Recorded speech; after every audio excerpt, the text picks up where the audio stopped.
Nandito nga naman kami sa dagat at dahil sa wala kaming pang-ulam kaya mangunguha naman kami ng mga shell or karugay or dalo-dalo kung tawagin dito sa amin mga bading. Minsan ko nga lang makasama itong pinsan ko kaya banding na namin at dahil sa wala kaming ibang mapuntahan kaya dito na lang kami sa dagat pumunta. Pero bago yan nagplano muna kami mga badi dahil syempre mga busy yung iba at eto nga ay natuloy din kami sa wakas. Matagal nga na hindi kami nagkabanding itong pinsan ko dahil nga nasa syudad siya nagtatrabaho at ngayon nga ay dahil umuwi siya. Kaya naisipan namin magbanding magpipinsan at dito nga sa dagat na napili naming puntahan. Dahil nga sa una kong sinabi na wala din kami pang ulam kaya dito na kami nagpunta dahil sa mangunguha naman kami ng mga karugay or dalo-dalo kung tawagin dito sa amin. Nakarating na kami dito sa Sapa or Sangkol kung tawagin dito sa amin. Medyo high tide pa nga dyan mga badi at dahil sa mga karugay lang naman kami at mangunguha ng dalo-dalo ay tamang-tama ito. Alam niyo mga badi ay napakasarap at napakaganda talaga pag malapit kayo sa dagat. Dahil kung hindi ka lang talaga tatamarin na pumunta dito sa dagat mga badi ay napakaganda talaga at napakasarap dahil sa mga presyo ang makukuha mo dito lalo na yung mga isda. Yun ay kung marunong ka lang manghuli pero napakaraming makukuha mo dito lalo na yung mga shell at iba't ibang mga shell pa ang makukuha mo dito. At ito nga lang masasabi ko sa inyo mga badi kapag pumunta kayo dito sa lanang namin ay hindi ka talaga uuwi na wala talagang dalang pang ulam. Isa na dyan yung suso na tinatawag dito sa aming dalo-dalo mga badi ay napakasarap talaga niyan lalo na pag dinuto mo sa ginataan. At kung pamilyar kayo sa karugay kung tawagin dito sa amin sa probinsya mga badi ay napakasarap talaga yan lalo na pag ginisa mo sa luya. Medyo maliliit nga lang ang laman noon mga badi pero napakasarap talaga ng sabaw niyan. Dahil sa napakalinamnam at sabaw pa lang talaga ay ulam ng mga badi. Mga hindi pa po nakakaalam ang dalo-dalo po ay dito po namin nakukuha yan sa mga kakahuyan. At tulad niya sa sinabi ko mga badi ay napakarami ditong shell at iba't ibang mga shell pa ang makikita mo dito sa kakahuyan.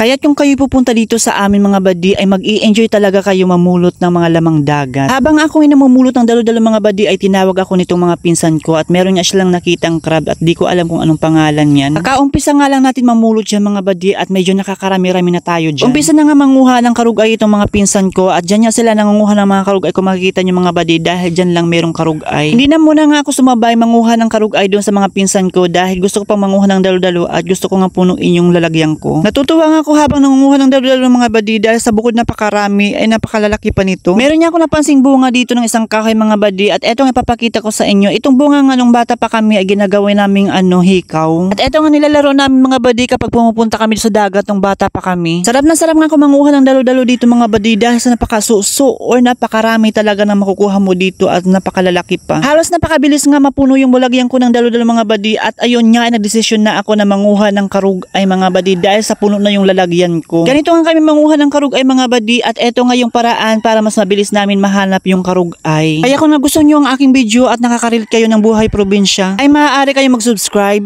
mag-share at i-follow ang ating page. Mga badi, so pauwi na kami kasi